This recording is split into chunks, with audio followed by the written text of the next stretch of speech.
It will hit the right. Okay.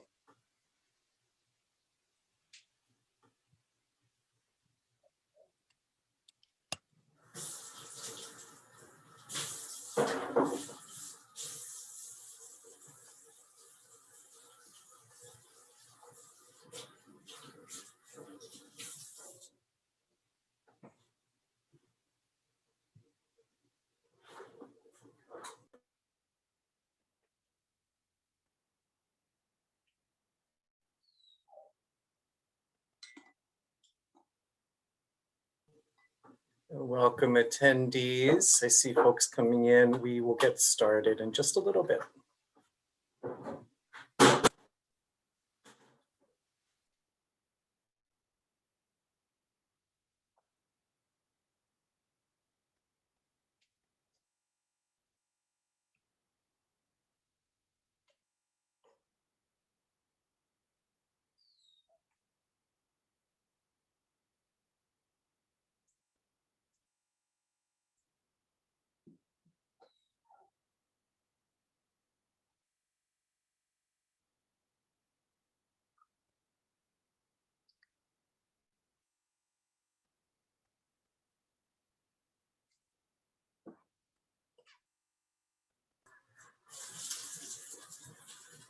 All right, looks like we are, pardon me, all of our tech stuff is set up.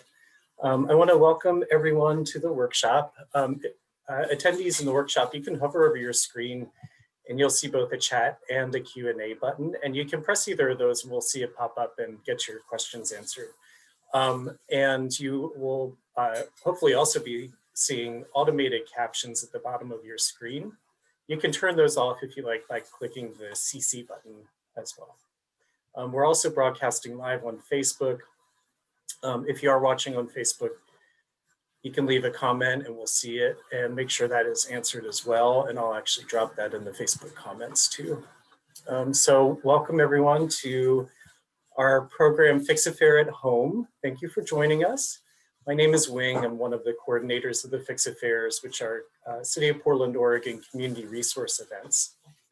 And with that, I'd like to welcome our friend Lori, who is a volunteer educator with Financial Beginnings. Lori, thank you so much for joining us. I'm going to go ahead and start sharing the PowerPoint as well. Thank you for having me, Wing.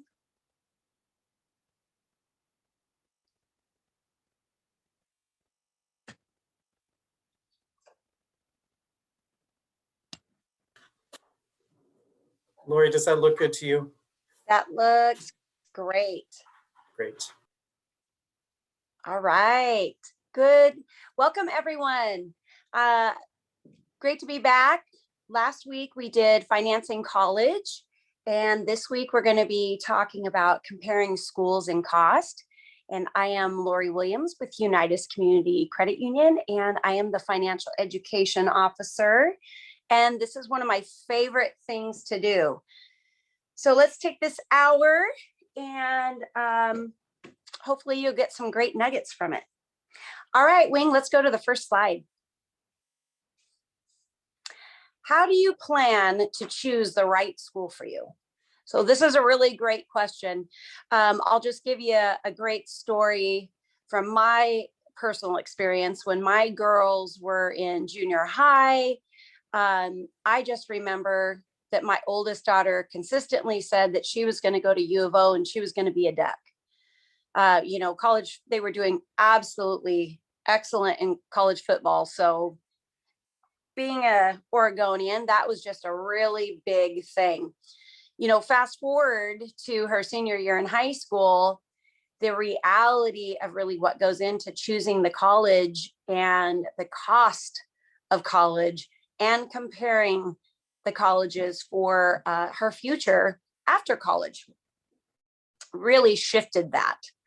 So this is why we're doing this class today. All right, let's go next, Wing. All right, so are you going to choose college because some for the mascot? Like I shared with you, that was a big thing with the Oregon Ducks when my girls were in junior high. And I saw that quite often with many of that age group. All right, next. Are you going to choose your college for the location? Next. Are you going to choose the college to move away? And one more. And again, we've got those mascots. So these are all huge decisions that some students will make. In these particular, if you are someone that's going to go back to college and you are not just leaving high school, it's much different. So these again are some really big things that you'll hear a lot of young people talk about that will help make their decisions. Next. All right, so this is what we're going to do today. We're going to research the average salaries based on education and specific career aspirations. We're going to learn the total cost of school and the difference between sticker price and net price. And we're going to compare total post-secondary expenses versus out of school annual salary and calculating the return on investment. What's really nice is that we did talk about some things last week on the Financing College. And if you missed that, just go ahead and go to the Facebook page and you can watch it. All right, next, Wing.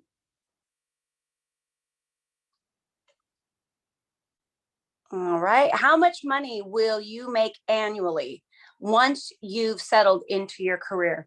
And this is a really important question, because if you are aware that you are going to have to take 4 years of higher education to get to that next level, you really want to see what the cost of the next 4 years is going to be.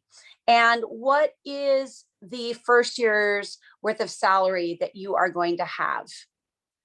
Next. So here's a really great slide. This is regarding the Bureau of Labor Statistics.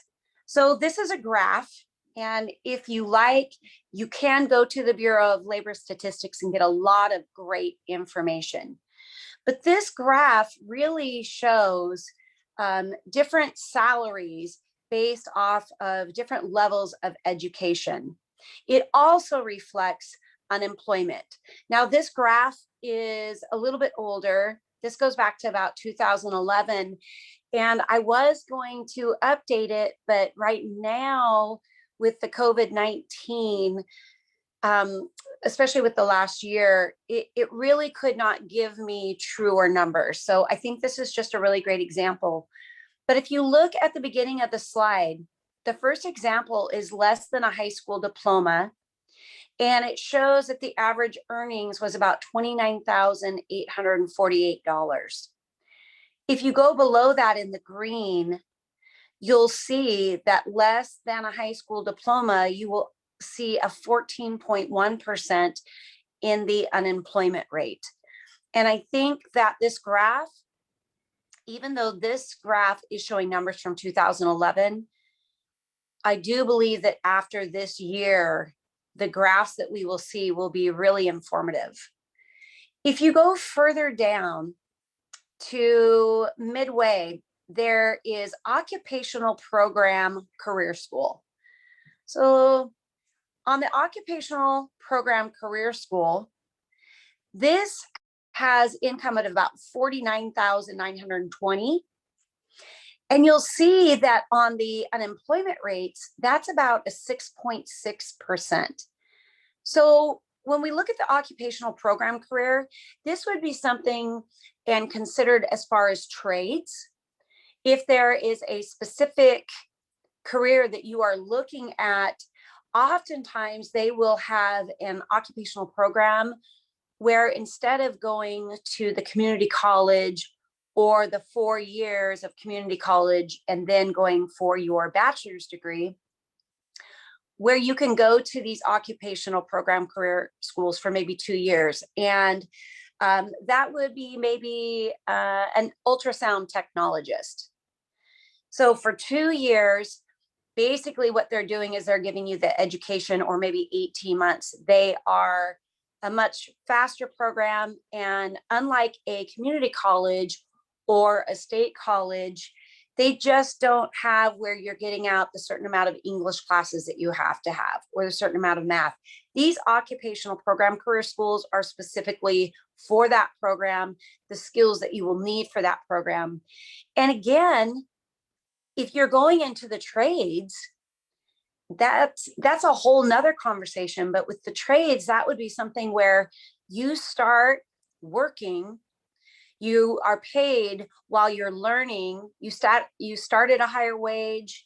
As you work through a certain amount of hours, then you take a certain amount of education.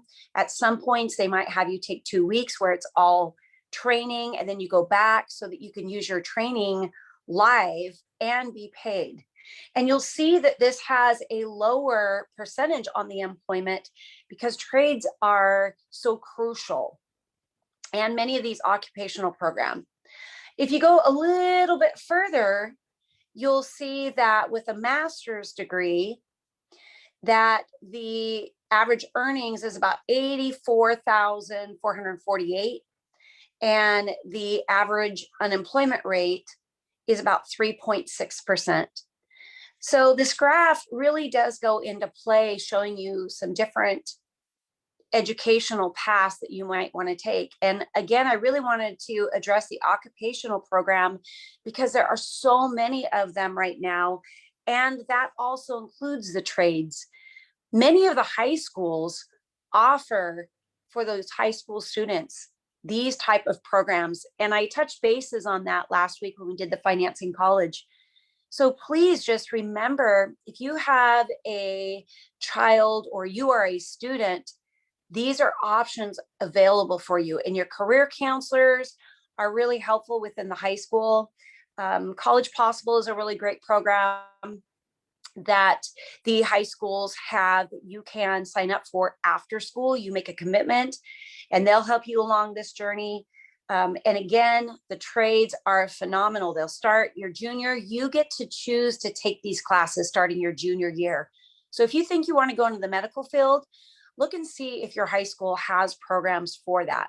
If you think that you want to go into construction or manufacturing, check in with your school. And if you start taking these classes, that is the training that you will need. So once you graduate from high school, that you can pursue into the trades or, going to the college or the occupational career schools. Okay, next. What about your specific career? So this is a really important, this is the Bureau of Labor Statistics. You want to make sure that when you're looking at the career that you want to pursue, that you have an idea of what is the salary. Is it salary? What's really great about this slide right here is you will see that it reflects the United States, so that you can go in and you can hit the state that you want to work in, and you can see what the salary is that they pay in that state for that career. Every state is very different because the cost of living is also very different. So you got to review the salaries and you can choose the state. Something that's really nice that we're really going to use is we're going to use the salary of a social worker in the state of Oregon. So this is an example that we have in the right upper corner of the slide, and it will show you the hourly wage and the annual percentage. Also on this slide, in the very bottom corner, you're going to see some nice bright yellow, and that has the link to where you can go to look this up, www.bls.gov. And then from there, you can go ahead and pick where you want to go. Look in the subjects, the occupational employment statistics. Next. Comparison shopping college scorecard. This is one of my favorite things to go over. So these resources all come from the U.S. Department of Education.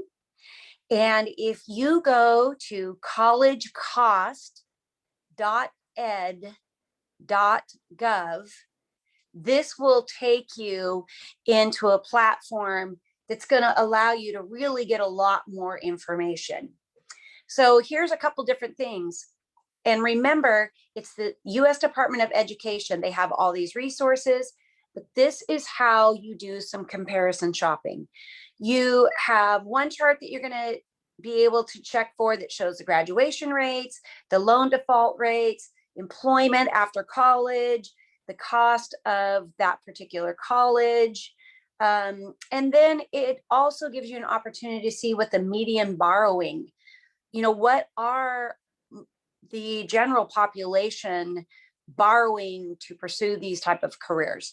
Everyone is going to have a very different journey. Every individual has very different circumstances. So I also want you to know that it's great that we have these graphs, but everyone has a very different individual journey. Next. Comparison shopping terminology. This is a great one. So what's really nice about this is oftentimes, especially for me, when I'm talking about these different programs, is I will say your bachelor's degree. So a bachelor's degree is most commonly, if you stay on target, when you have attended college for 4 years and taken the credits needed. An associate's degree is when you have pursued and taken the amount of credits that you need for 2 years. Community college, absolutely phenomenal if you want to get your associate's degree. It costs less than a state university. And then you can take those credits and transfer them to the state college. So credits is another word. Credits are the classes that you are taking.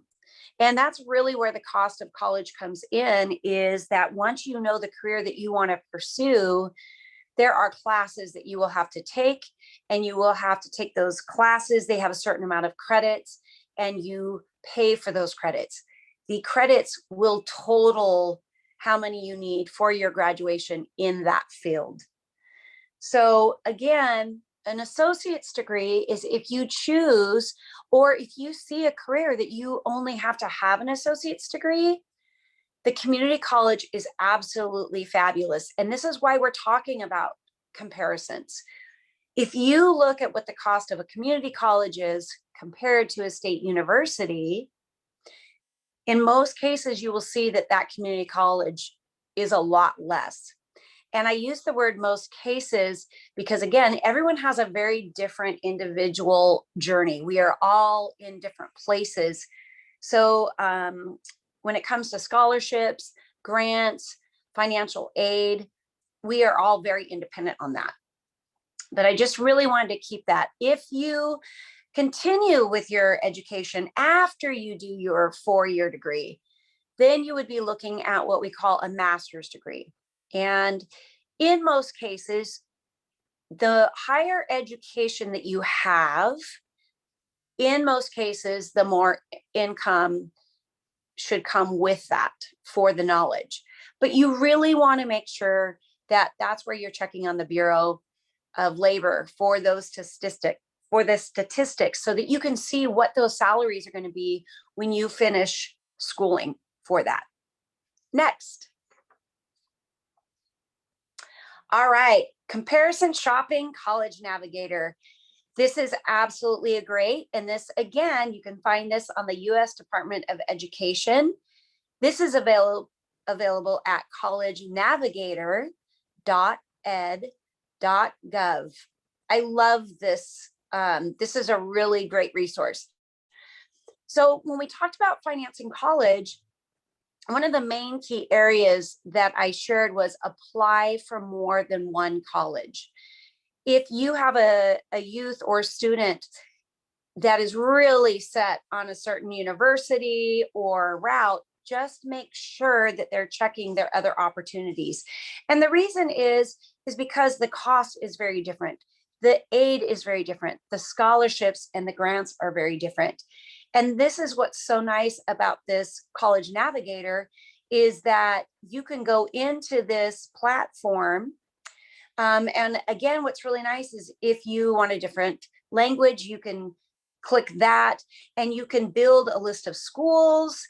You can take the list of schools that you have, and it will give you the tuitions for each school so that you can actually compare them. That's what I love about this site. There's so many fabulous things that are in place now and so many tools and resources. You'll also see that just even on our slide that is included is that to the left, it lets you know, does this only allow a 2-year degree, a 4-year degree?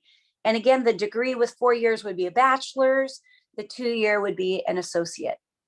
Something else that you really want to check when you are comparison shopping is if your route is going to be to start off at a community college, you want to make sure that those credits are going to transfer to the continued college that you choose after 2 years. And I would highly suggest that for anyone that's attending high school right now. Make sure that the classes that you're taking, especially if you're taking advanced college courses, which again is just such a great gift that they have that in high school, but you want to make sure that those credits are going to transfer to the college that you want to go to.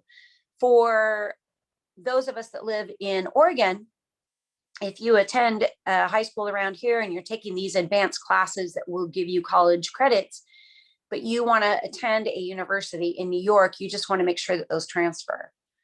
If you're going to go to a career school or you're going to go into the trades, really what's going to come in helpful is your high school transcript. That will be a little bit different for you. What will be really great is if you've taken courses like construction, David Douglas High School, I know is one that has construction. That will be really great because you can put that on your resume as you go into the trades, as well as they can see that you took those courses. All right, let's go to the next slide. Budgeting and borrowing on the net price calculator. So this also is one of the choices that you have. And the source again is the U.S. Department of Education. And this is available at collegecost.ed.gov/net price center. So this is really great. This is your calculator so that you can budget and borrow.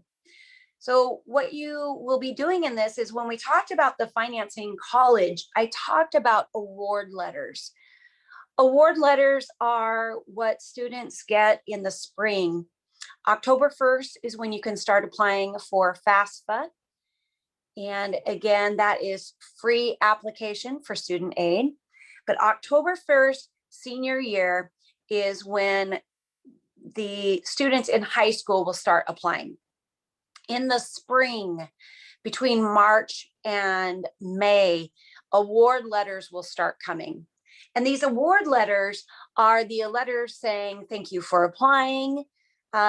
We would love to have you attend our college, our university, community college. And then what that is it does the breakdown. It lets them know this is the cost of our school. Then it will reflect, here is what you have in grant money.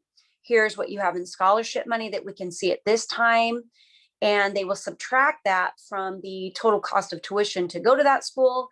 And then that will be the net price. That will be, if you are a family that can contribute, that will show you what the family contribution is, or that's where it will reflect if you are going to have to take loans out, which will be your financial aid.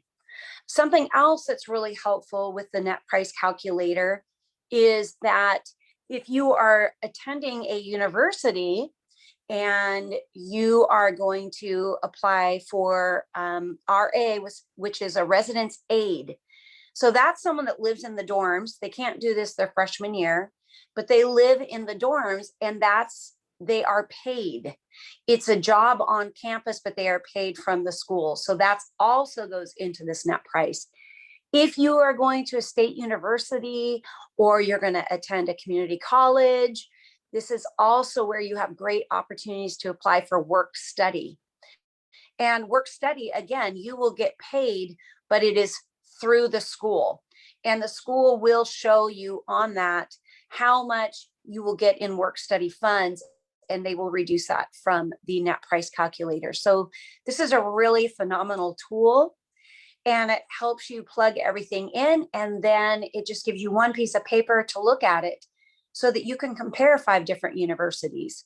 And in these type of situations, this is where you may want to look at if you've applied at a community college. I live out in the Gresham area, so Mount Hood Community College is the closest for us. So I have one daughter that is attending school there for 2 years to get her associates. She was unsure what field she wanted to go into, like so many other.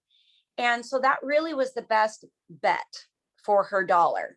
We really want to maximize the experience. We don't want to maximize the dollar. So she's attending Mount Hood, and she's almost completed 1 full year. And now she's really seeing that there's a couple areas that she thinks that she wants to pursue going into next year. All right, let's go to the next slide.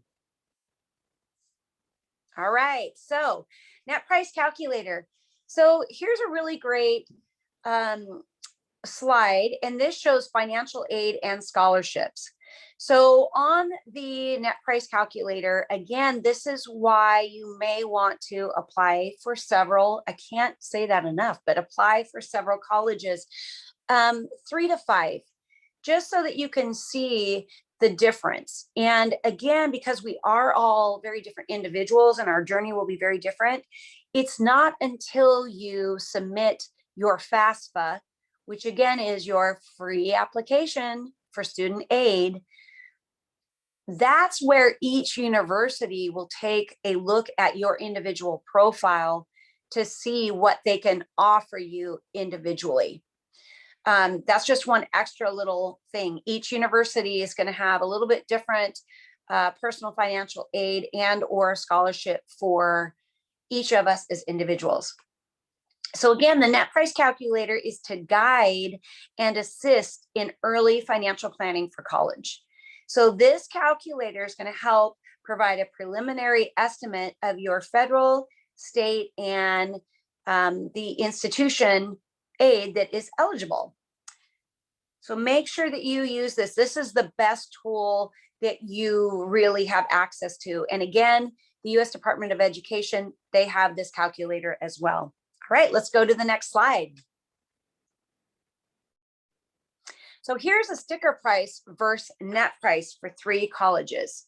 So this is really what the calculator looks like. So you'll see great website, www.collegesimply.com. And this is going to really help you compare the sticker price to the net price. The sticker price is really going to be something that if you haven't applied for, if you don't apply for the free application for student aid, and you don't need any scholarships and you don't need any grant, then here is your sticker price. This is how much it costs to go to this community college or this university. The net price is after they are able to reduce your grant money, your scholarships. And remember, your grant and scholarship funds, you do not have to pay those back. It's the student loans that you take out that you will be repaying on. That will be the debt that you're taking out. So I can't stress enough that for the scholarships, that's like a full-time job. And you won't know what any of your opportunities are if you don't apply for your FAFSA, which is free application for student aid, October 1st. Okay, so here's a really good example that when you plug into www.collegesimply.com, you've got your sticker price and net price. On the sticker price, it's going to reflect that if you are a resident of the state of Oregon, and if you are also someone that lives outside of the state of Oregon and you want to go to the University of Oregon.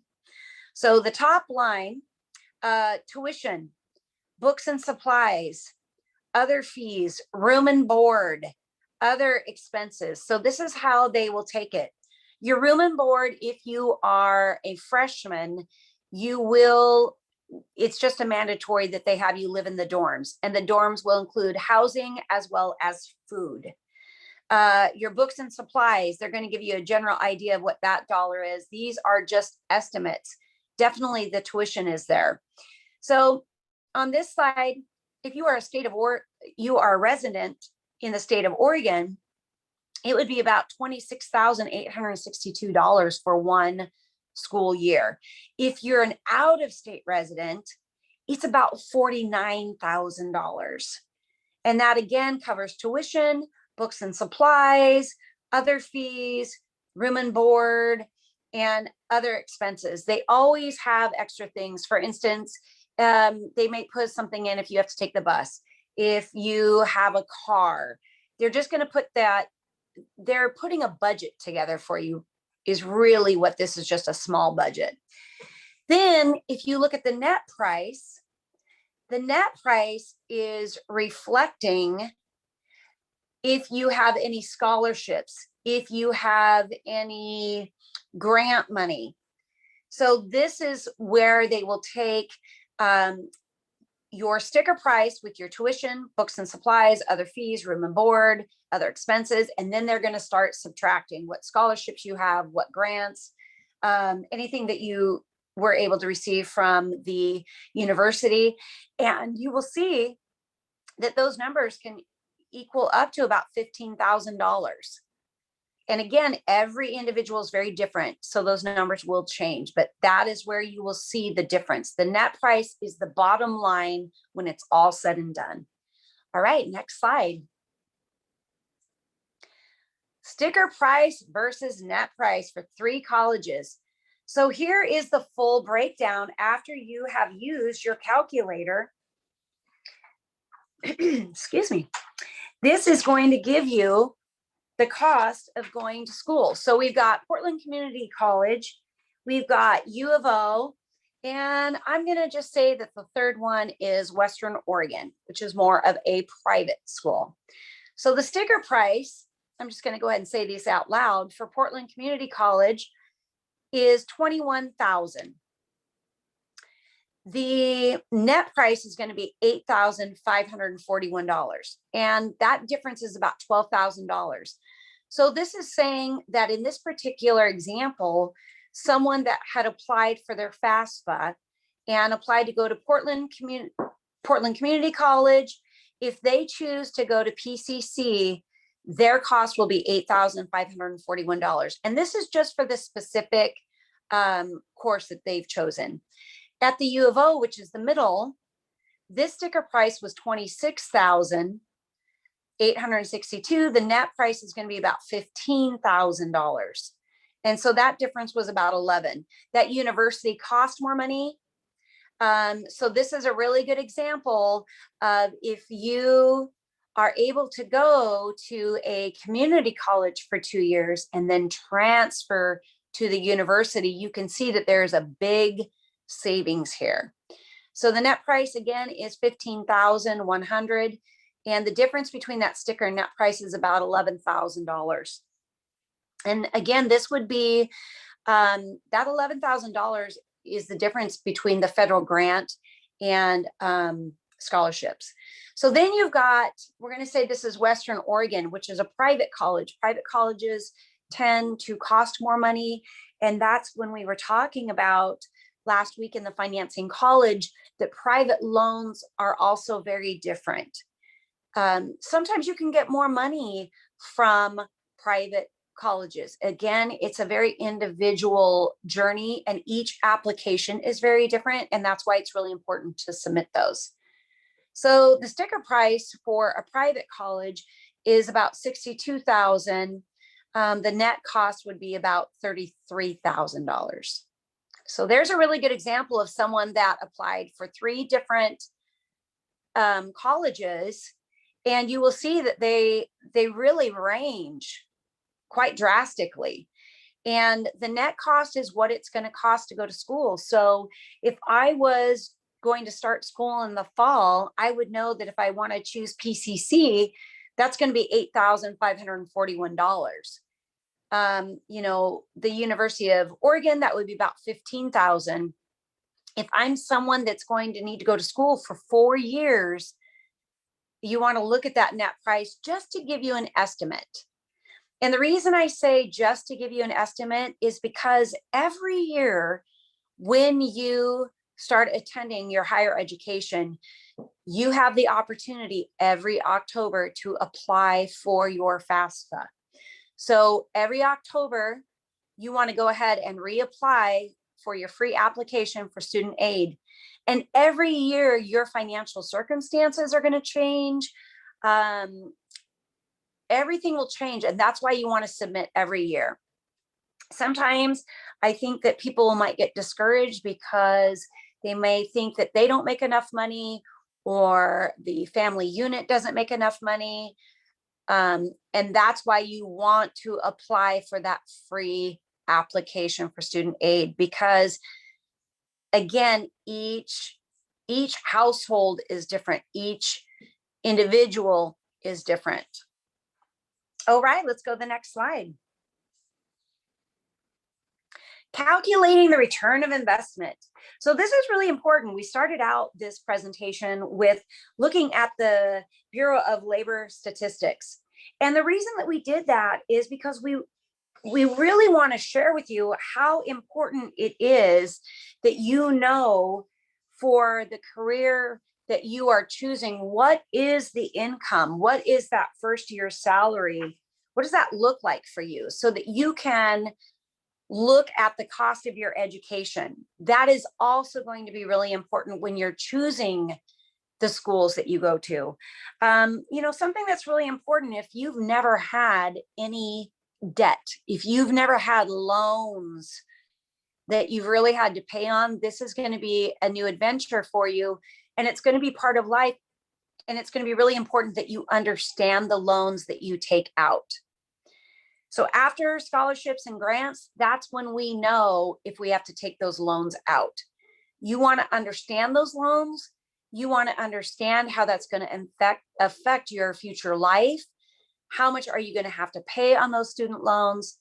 So that when you go back and you compare, for example, the Portland Community College, U of O, and Western Oregon, you want to make sure that you're comparing those net prices for your future life when you're done with college.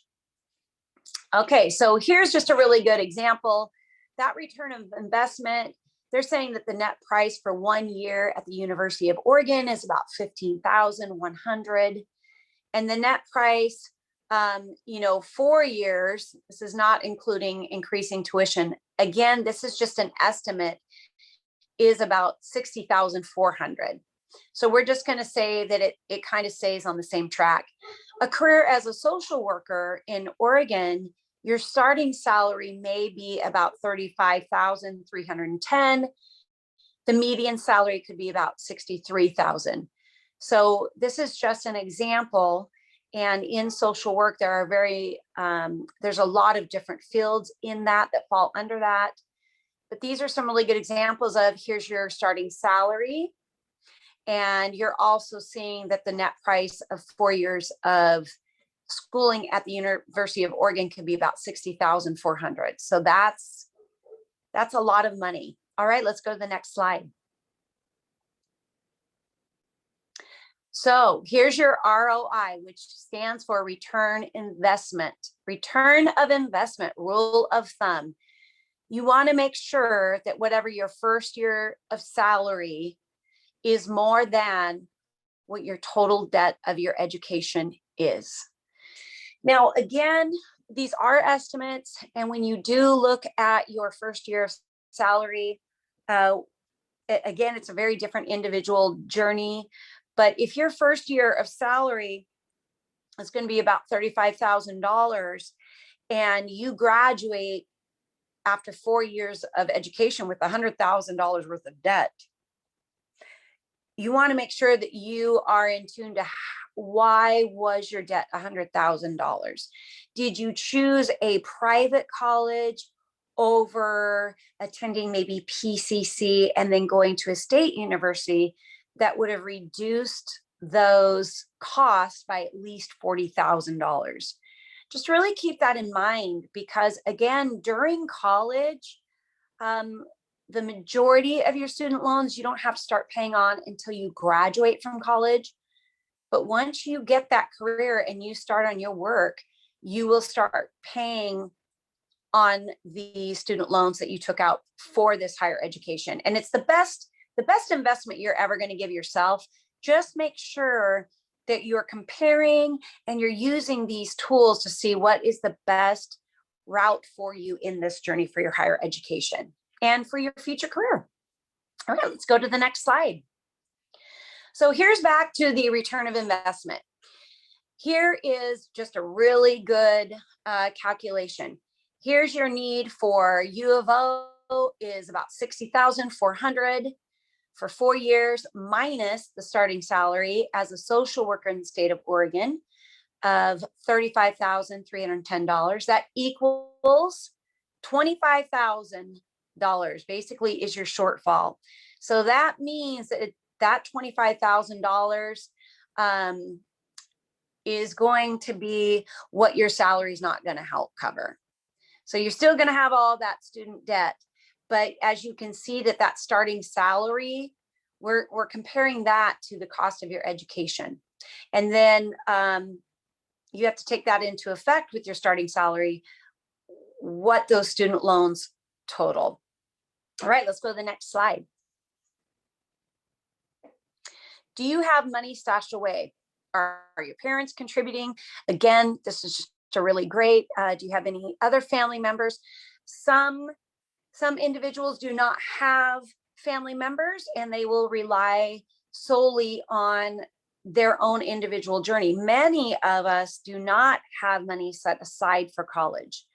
So just so that most of you know, that is very common. And this, again, is why do not let that detour you. This is why you want to fill out that free application for student aid, because again, each journey is very individual. All right, let's go to the next slide.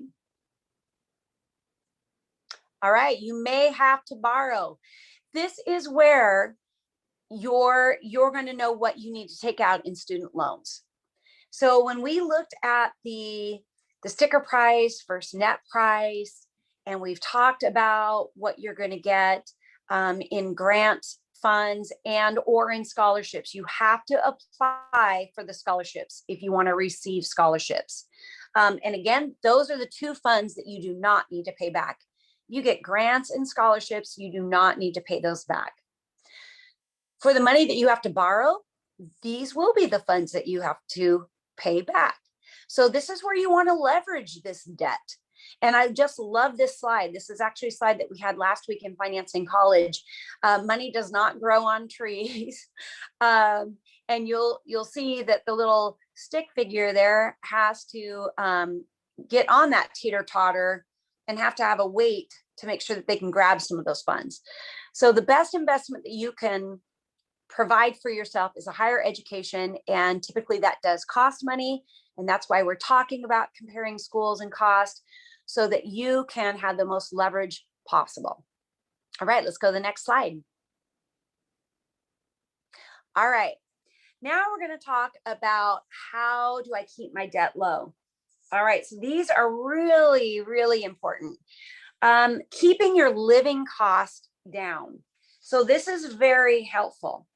If you are able to live at home, if you are in that type of a situation, if you have people that you can be roommates with, that is going to be the first best place that you can start, because it costs a lot of money to live outside of the home.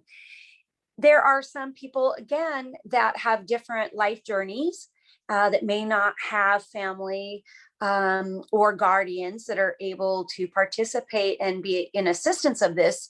So this would be something that would be really great if you're going into college, applying for work study. The work study, again, is when you can have a job on campus, and that's how they pay you. They will give you funds, you work on campus, and then those funds go towards your cost of living. And then going into your sophomore, junior, and senior year, you could be an RA, which is a residence aide, and you are able to live in the dorm. You are there to help people that are living in the dorms, making sure that, you know, when it's 10 o'clock, that everyone's quiet, doing some fun activities for the people that live there when they're first moving in. So that is a really great option. I did not have enough people that talked about this when I was younger, but that is just a really great option for you, is being an RA. Saving on books and supplies.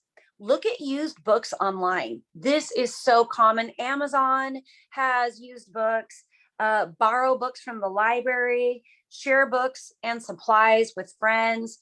If you're taking the same major in the same year, but you're taking classes at different times, that might be a really great time. Or you could use your social media. Maybe in that particular, does anyone have a book where I could purchase from them? I'm not kidding. It's really great. All these different resources and platforms that we have now, so that you can get reduced costs on many things that you need. Working during your breaks, spring break, Christmas break, summer break. If you are going to be going to school at a university and you're going to live on campus, one thing that's really great, I really love this. I'll use, again, David Douglas as a great example. David Douglas High School, one of the classes that you can take is entrepreneurship. Well, one of the businesses that they run out of the high school is Dee's Cafe, and that is their coffee shop. So these students have the opportunity to work in the school's coffee shop and produce revenue, get the experience to make the drinks, get the experience to order what is needed, get the experience to make sure that they have enough people on shift, so that while they are still in college or still in high school, with this experience, you're able to see that these high school students are getting jobs at, in Oregon, we have Dutch Bros, or we have our local little Coffee's Time or Starbucks. But this is normally, these are jobs that are set aside for people that are in college or a little bit older. So this experience within the high school lets you get these jobs. Starbucks, if you work at Starbucks and you are going to go to school in a different state, they are really great about relocating you. And you can work with the same organization throughout your schooling. Same with Dutch Bros.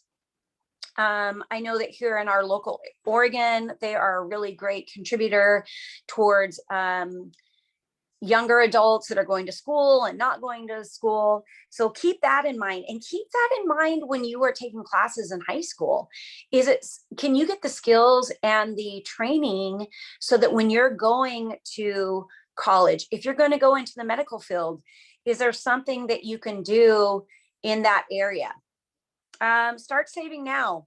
Make sure that you're getting in the habit of saving money and budgeting. If you are currently in high school, or if you are a guardian or a parent of a student that will be attending college in the next 2 to 4 years, start having the conversation and sitting down together and looking at savings and budgeting. It's going to be really, really important. And not only that, but the great thing about budgeting is that budgeting changes all the time. Budgeting can change weekly, budgeting can change monthly. It's just something that we do. And budgeting, again, is taking the income that you have minus the outgoing debt. And then that gives you whether at the end of the month you have a surplus or shortfall.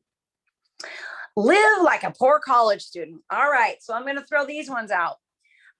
If you are someone that is in the habit of spending $5 on, and I'm going to pick on the coffee, but if you are a student, I always found it so interesting that students that didn't have a job would buy at least 3 coffees a week. And if they purchased a mocha at $5 each, that's about $15. How do you support, $60 a month when you don't have a job? So again, I ask that when I go out to the high schools, and we'd all have a really good laugh on that one.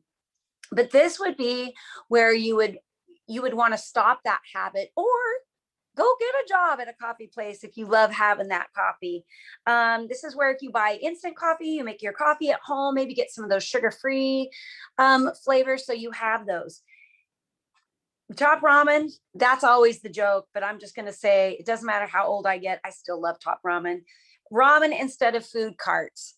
Another really good thing is that when you talk about budgeting and savings, compare shopping. Compare where you go grocery shopping. That is really important. If you're buying the same product, if you're someone that loves to make yourself chicken rice bowls, compare the price of a can of black beans at the different grocery stores in your areas. If you buy a brand name minus versus a store name, is it going to be a little bit cheaper? Are you going to save more money? But you want to start checking into that. Riding your bike or taking the bus instead of a car. So something I really think that is really valuable is that if you are going to be going to school and you're going to go to, whether it's a community college or a university, check and see how long it's going to take you to get there on the bus or on the light rail. I highly suggest if you can take public transportation. I highly suggest if you can get a job on campus, because then all of your eggs, in this particular case, it would be kind of good to have your eggs in one basket. If you work on campus and your classes are spread out, you're just there for the day. And the reason that we're talking about a bike or a bus is because a car can have such high expenses with car insurance, gas, maintenance, whether you have to get tires. A car is absolutely wonderful to have, but it might help keep your debt lower. Even if you have a car, would it be in your best interest to take the bus or ride your bike to the university? If you're in the trades, if you're going to pursue the trades or a career college, you will probably be in a little bit different boat. But even talking about the trades, make sure that if you're pursuing the trades, that you get a car that has great gas mileage, because oftentimes people that are electricians or construction or manufacturing, when they're working on job sites, they're traveling all over. And if you have a car that gets 50 miles to the gallon, that is really going to be in your best interest if you have to drive to Salem Monday through Friday for your job, over a Ford 350 truck that's lifted. You might get 10 miles to the gallon. So these are really important things to consider when you are looking at your career plan for after high school, or even going back to college. We know that when we get into the workforce and we're going to go back to college, we have to reevaluate our budget and savings and expenses. All right, next slide. All right, options to save. Okay, this is really great. So we talked about this earlier, and we touched bases on this last week when we did financing college. So here are some great options to save. If you attend a community college for the first 2 years, you are in a great position to save about $16,426. If you work during breaks and or school, you are in the position to save about $10,000. You can save on books at least $800 for the school year by using purchasing used books or renting them. 1 year paid internship. If you're able to get a paid internship while you are attending school, that could help save you at least $2,000. Something that's not on here, because again, there's not a lot of, an RA, that's a residence aid, that can save you up to $8,000 or $9,000 if you need to live on campus. That's a really valuable tool. They don't have as many positions for RAs, but keep that in mind as well. All right, next slide. All right, do the math. So here's a really easy breakdown of the cost of school. And, you know, once you have your little breakdown of the credits that you get. So the amount for the university, 60,400, working during breaks. That's going to probably give you a total amount of, I believe it says 16,000. Be an RA for 1 year. So on this particular slide, it shows a savings of about $10,722. And again, each university is going to be different, but we're basing this off the University of Oregon. And then save on books by buying them used or renting them. And you, in your savings, will equal $32,878. So that debt is less than your first year salary. All right, let's go to the next slide. We have about 5 minutes here. I love this one. Calculate your student loan payment. We talked about calculating your sticker price versus your net price. This is the next best one that you need to calculate. You need to understand the student loans that you are taking out and how it will affect your future life. Most of us don't fully understand things until we walk in other people's shoes. So it's not until you see, if you've never had a loan, you know, to the magnitude of paying back $350 every month, the salary is great, but you want to make sure that you are planning ahead for when you graduate. And this is why you want to calculate your student loan. So if you go to www.finaid.org/calculators/loan payments, that's going to take you there. This is a great tool. And this lets you plug in your loan balance, the interest rate, the loan term, and the minimum payment. So for a bachelor's degree, this presentation really sums it all up, but I'm just going to let you know, based off of a $32,878 loan at 6.8% interest and paying it off in 10 years, that is going to be about $378.36 a month for 10 years you would be paying. And that's if you pay the minimum. So you always want to have a plan. Whenever you have debt, always have a repayment plan. How am I going to pay this back? And if you could ever pay more, always pay more. There is nothing better than investing in yourself with student loans. Just make sure that you are using these tools to make sure that your journey is maximizing the experience and not maximizing your dollar. All right, let's go to the next slide. So this is how it affects your future life. How does this factor into my post-college budget? So once you graduate, once you have your career, this is going to be part of your living budget, your month-to-month budget.